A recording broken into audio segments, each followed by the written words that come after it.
What's going on? Welcome to q.v.o Games. My name is Juan. Thank you for being here. I appreciate it so much.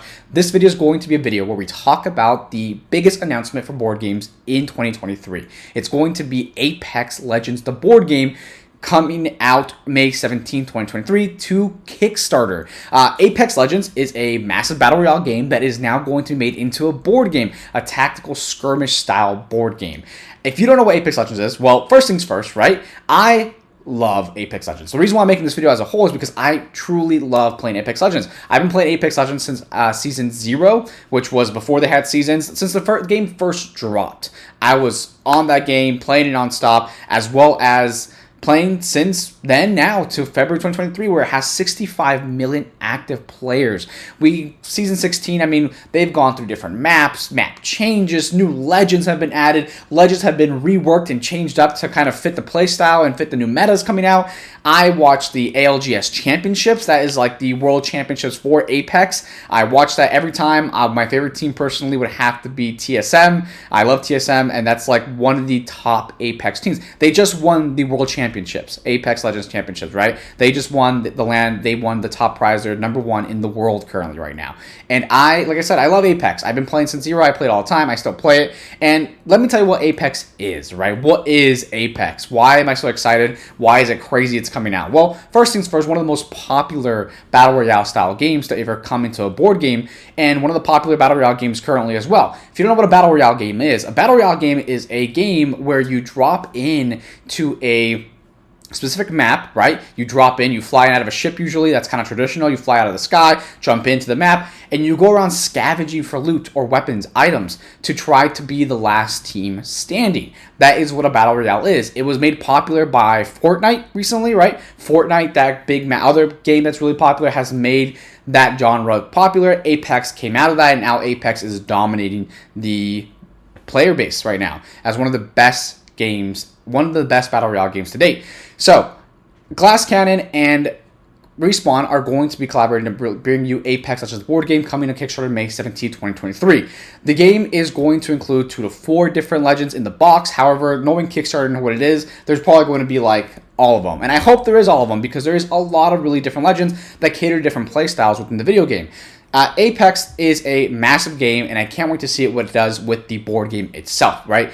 And I want to go over go over the website with you and show you a little bit of what is there and what we can guess and what I can tell you about it to kind of inform you what's going on. There's been a lot of information on articles, videos, people have covered so far this big announcement, and I want to be part of that crowd as well because I love Apex and I feel like I know a lot or enough to kind of compare my experience to not just being an actual player to the board game itself. Going on the website alone, right? That cover is classic, right? That is Gibraltar, that is Wraith, that is Bloodhound, and this is the Bloodhound miniature. If the miniatures turn out to look like this is going to be incredible. I would love to have miniatures of some of my favorite Apex Legends. Apex Legends has the game itself, right, has a lot of different legends. They're called legends, and this one specifically here is Bloodhound. Bloodhound has a lot of has a passive, an ultimate, and a special ability, right? Those 3 abilities are also throughout the rest of the characters. Each one has their own specific ability that they do. I'm wondering how they're going to translate these abilities into the board game. So Bloodhound himself, right, he is holding an L-Star, by the way. The L-Star is a energy machine gun that was released in Season 2, and Bloodhound is more of a recon style character. His special ability lets him view and scan the area and scan even through buildings to try to find out where the enemy is at. And his ultimate, he activates the Blood of the Hunt, where in his kind of story and theme, the Blood of the Hunt is a thing where he comes from his tribe and he activates the beast and he can track footsteps and see where everyone's going and see where they're at. I wonder how they're going to translate that over. Of course, the Raven's a big thing there as well. I wonder if they're going to use the Raven instead to try to like peek and try to get like line of sight on any enemy players in the game. This is going to be a video. I'm going to play the video, but I'm going to try to skip a couple parts only so I can show you a couple of things I really want to show you here. So let's mute that, and I'm going to sweep over a little bit stuff here. So I'm going to full screen this. Let's minimize that. And I want to skip over a couple parts here to show you. Look at these little miniatures. I'm just guessing from this alone here, they're going to be little shields or wraith portals.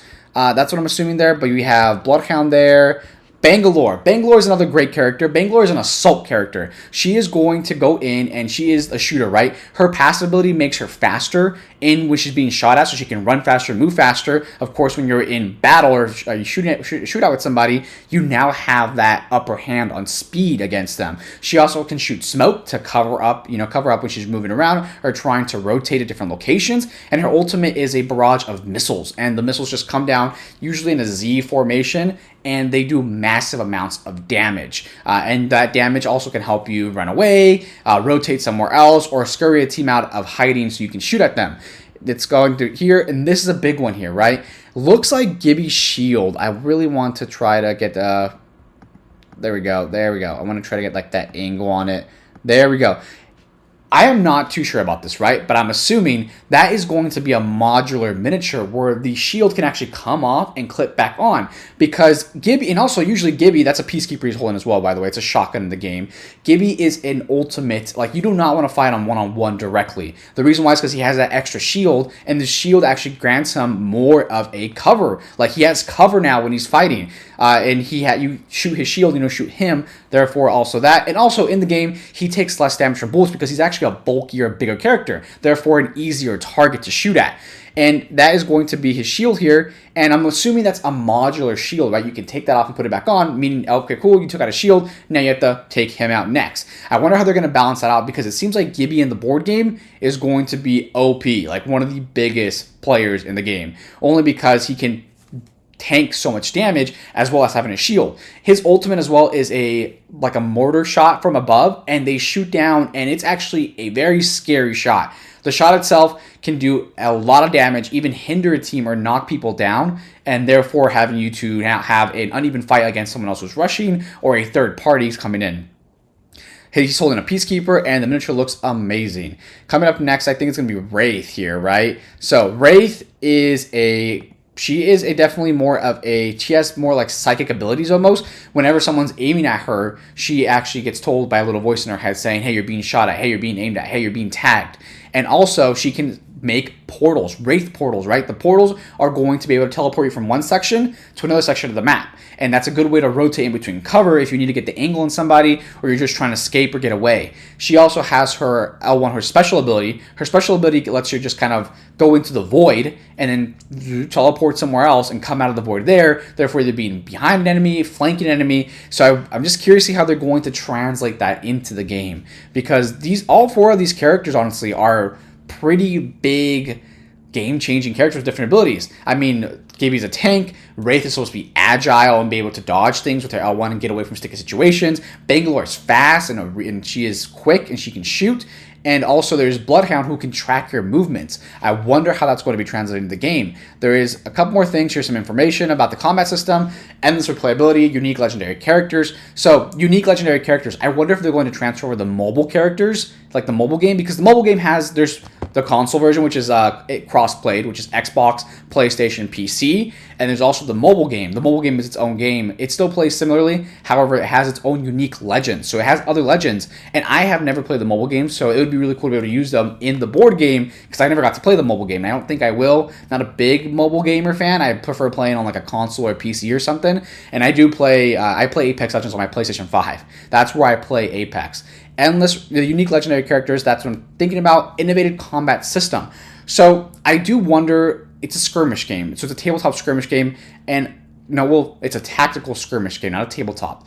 And it almost seems to relate almost to me. They do have line of sight because they mentioned it in the articles I've read.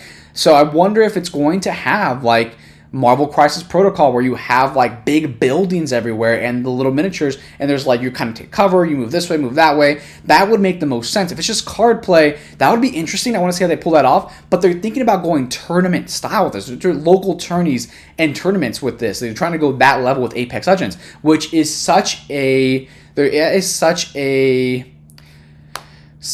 crazy pursuit to me, right? Like, that is going to be massive. There's a word I'm looking for here, but I can't find it. But that's going to be a massive, crazy launch of an idea. That is going to be amazing. A very ambitious pursuit is what I was looking for with that itself. So I'm assuming the combat system has to be somewhat, it just can't be random card play. I think there's something else. I could be wrong though. And if it's not, regardless, whatever it is, I'm buying this game, whatever it is. I play this game so often on video games, I want a mobile version. I want to have it displayed in my Calyx for every video I do. So endless replayability. So they're talking about terrain, right? Terrain switches up. So in Apex, there's about 4 different maps, I believe. There is Kings Canyon, World's Edge. There is one more, and it is the one in the sky, and I can't remember the name. Is going to come to me later after the video's over, and I'm going to hate myself for it. And there's another map. There's an island map in the sky, World's Edge, and Kings Canyon. Kings Canyon was the original map. So I wonder if they're going to have the different maps with different like terrain from each one of those. Most of the terrain within the maps themselves, like Kings Canyon, has a very specific type of architecture. However, it has some really, really iconic places where like big fights go down, right? And that's kind of something I'm thinking about. Like I wonder if they're going to have all that extra terrain, which they have to have. I mean, I think some of the craziest structures and iconic fights I ever had in the video game happen in some of these iconic places. So I really can't wait to see like what they do with that. And let's skip over a little more here. Let's go a little more here. I think that's it for the video. Yeah, so here's a little more closer look on the miniatures. But yeah, the miniatures look amazing. They better look this detailed and this great, because I cannot wait to have like these professionally painted and have them like, I just cannot wait. I think I want to cell shade. I want them cell shade a little bit so it looks like they pop out kind of like in the game a little bit. The game's not cell shaded by the way, but that's kind of what I would like and look for. So going down a little bit more on their page here to kind of go over a couple more things is going to be this section here. The innovative combat system, you need legendary characters, unlimited playability. We just went over that. So, but they do mention here that they're acquiring and spending finite resources inspires more strategic gameplay. Yeah, usually in the game when you land, you don't really have like you don't know what's going to be there. You're going to open up bins, look for loot on the ground, and it can be a level 1 weapon. It can be a golden weapon, and the golden weapons typically have better stocks, better clips and magazines for it to shoot straighter or to reload faster, or even to So there's actually the gold weapons reload your weapon like while you're shooting your other weapon. You reload your one you're playing with, the one you are stored away currently. It just reloads on its own.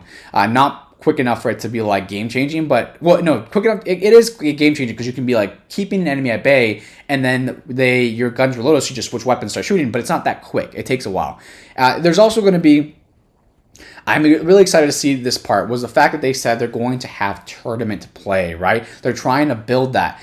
I love watching like the ALGS championships for Apex. I love watching it. I follow like the streamers and stuff and watch their journey onto there and winning. And it's more of like a tournament. It's a turning point based system, right? Match point wins. When they get to 50 points, they have to win a game, be first place, and they win the whole series. That's the goal. That's the way it works. So when you get first place, you get, I think it's 13 points, 12, 11. I think it's 12 points first, second place 11, third place 10th. And then after that, every kill you get also gets you points, as well as your placement from that also gets you a little bit more points as well, depending on where you're placed at. And of course, the higher you go, the more points you get. I'm excited to see where they go with that. I want to see which way they take that level of tournaments. I want to see that really bad, and I can't wait to see how they do and what they do. And I hope it pops off, because I would love to host like one of these tournaments locally here in Las Vegas to kind of have this be a thing, right? We do have an Apex Legends community here in Las Vegas, and I wonder if we can drag that community out with a board game tournament based around the game, right? So I would love to see that. The game is going to be incredible. I am excited to see what they do with this and how they bring this to life on my table. I'm really pumped and excited to see Bloodhound. I'm excited to see Bangalore. I hope they put in the other legends, Valkyrie, Watson, Crypto. I'm excited to see Revenant and Loba and see what Loba does. If Loba can use her ultimate to steal loot around the map and just pull random loot from around the map, that would be amazing. And also, if we can make this like an 8-player game, I don't know, because there's expansions apparently they're going to make this game have more players than just 2 to 4 players. I would love to see that massive battle going on. I have had some of my most epic moments, right?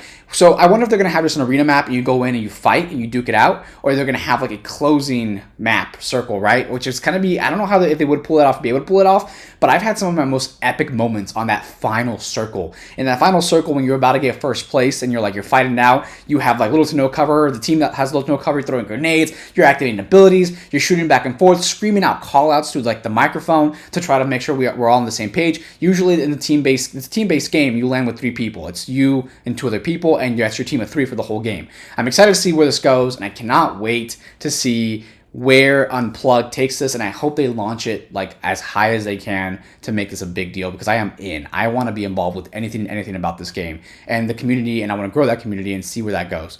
Thank you for watching the video. This is my video about Apex Legends, the board game. I am super excited. If you don't know that from the way I am just so excited to talk about the game already. I am excited to see this game, and I'm excited to see what they do with this game.